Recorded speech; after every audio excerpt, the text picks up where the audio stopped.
রবি হাসদার গোলে সন্তোষ ট্রফি ফুটবলের দীর্ঘদিন পর বাংলা জয়ী হয়েছে। আজ মঙ্গলকোট ব্লকের নিগন পঞ্চায়েত এলাকার মাসরু গ্রামে এই রবি হাসদার বাড়িতে গেলেন জনপ্রতিনিধিরা। এই দলে ছিলেন তৃণমূল রাজ্য এসটি সেলের চেয়ারম্যান দেবু টুডু, পূর্ব বর্ধমান জেলা পরিষদের মেন্টর মোহাম্মদ ইসমাইল ও অন্যান্যরা। সন্তোষ ট্রফি ফুটবলে দীর্ঘদিন পর বাংলা চ্যাম্পিয়ন হয়েছে এবং টুর্নামেন্টের সেরা খেলোয়াড় হয়েছেন রবি হাসদা। সেই রবি হাসদার বাড়িতে তার মায়ের সঙ্গে দেখা করেন প্রতিনিধি দলের সদস্যরা।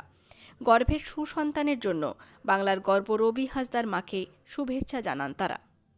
ক্রীড়ামন্ত্রী অরূপ বিশ্বাসের নেতৃত্বে আজকে আবার বাংলার ফুটবল ফিরে এসেছে, আমাদের ভীষণ ভালো লাগছে।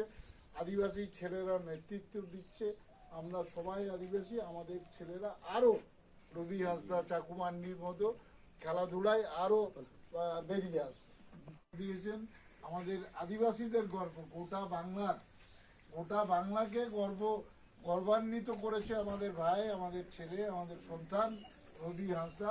সেই জন্যে আপনাকে অসংখ্য ধন্যবাদ জানাচ্ছি। এরকম সন্তানকে জন্ম দেওয়ার জন্য আমরা গর্বিত, এবং বিশেষ করে আমি নিজে যেহেতু এই সম্প্রদায়ের মানুষ, আদিবাসী সম্প্রদায়ের মানুষ, একজন সভাধিপতি এই জেলা পরিষদের প্রাক্তন ছিলাম, এখনও আছি জেলা পরিষদে।